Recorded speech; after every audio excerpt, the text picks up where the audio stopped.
नमस्कार, Bharat express digital देख रहे हैं आप और मैं हूं आपके साथ बबीता रैकवार। छत्तीसगढ़ जाली करेंसी बनाने और खपाने का हब बनता जा रहा है। बीते साल भर में 10 ऐसे मामले पकड़े गए हैं जिनमें भारी मात्रा में जाली भारतीय मुद्रा और जाली मुद्रा बनाने का उपकरण छत्तीसगढ़ पुलिस ने बरामद किया है। ज्यादातर मामलों में जाली भारतीय मुद्रा छत्तीसगढ़ से सटे राज्य ओडिशा, पश्चिम बंगाल और बस्तर के नक्सली इलाके से लाया गया या फिर दूसरे राज्यों से ट्रेनिंग लेकर छत्तीसगढ़ में जाली भारतीय मुद्रा बनाते पकड़े गए।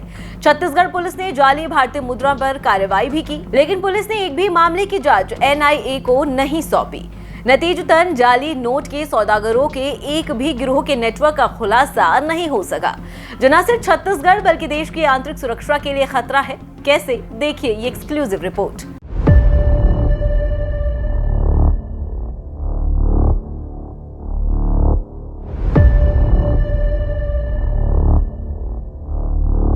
तेईस जून 2024 को सुकमा जिले में नक्सलियों के पास से जाली भारतीय मुद्रा और मुद्रा का सैंपल बरामद किया गया था। फरवरी 2024 को ओडिशा के रायपुर ला रहे 3 करोड़ 80 लाख रुपए को महासमुंद पुलिस ने पकड़ा। बोरी में 500 रुपए के जाली भारतीय मुद्रा के बंडल मिले थे। एक आरोपी को पुलिस ने गिरफ्तार किया था। वहीं रायपुर पुलिस ने 14 जून 2024 को ओडिशा के 6 आरोपियों को पकड़ा था, जिनके पास से नकली नोट, स्टैम्प पेपर, छापने के लिए कोरा पेपर, वाटरमार्क, इंक और कलर प्रिंटर मिला था।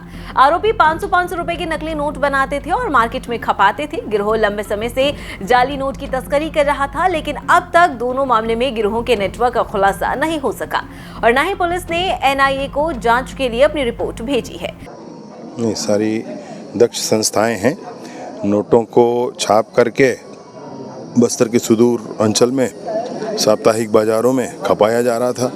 भोले भाले ग्रामीणों को भ्रमित किया जा रहा था, उसका पर्दाफाश हुआ है। ऐसे ही जो सुदूर बस्तर क्षेत्र में शिक्षक हैं और दूसरे कर्मचारी हैं, उनसे उनके मासिक वेतन से पैसा वसूला जाता है उनके द्वारा। घर वालों से उनका राशन वसूला जाता है। इस तरह से ये सब कुछ चल रहा है। ये बहुत गलत है। विभिन्न तरह की जांच इसमें है। जहां जो जिन 14 मई 2024 को अंबिकापुर के लुंड्रा पुलिस ने ग्राम तुरियाबिरा निवासी कपिल गिरी से 500 के 58 नकली नोट पकड़े थे। 13 अप्रैल 2024 को रायगढ़ पुलिस ने कोनपारा धान खरीदी केंद्र के प्रभारी को 23.44 लाख रुपए के जाली नोट के साथ पकड़ा था। आरोपी 1 करोड़ के असली नोटों के बदले 3 करोड़ के जाली नोट पश्चिम बंगाल से लाया था। 17 मई 2024 को अंबिकापुर पुलिस ने गिरोह के 4 सदस्यों को गिरफ्तार किया था। आरोपियों के पास से 22 लाख रुपए की नकली नोट, नकली सोना के 80 बिस्किट, 11 नग, मोबाइल, प्रिंटर व असली 2 लाख रुपए बरामद किए गए। ये चंद मामले नहीं बल्कि कई मामले हैं जिनमें पुलिस ने देश की सुरक्षा को भी नजरअंदाज किया है।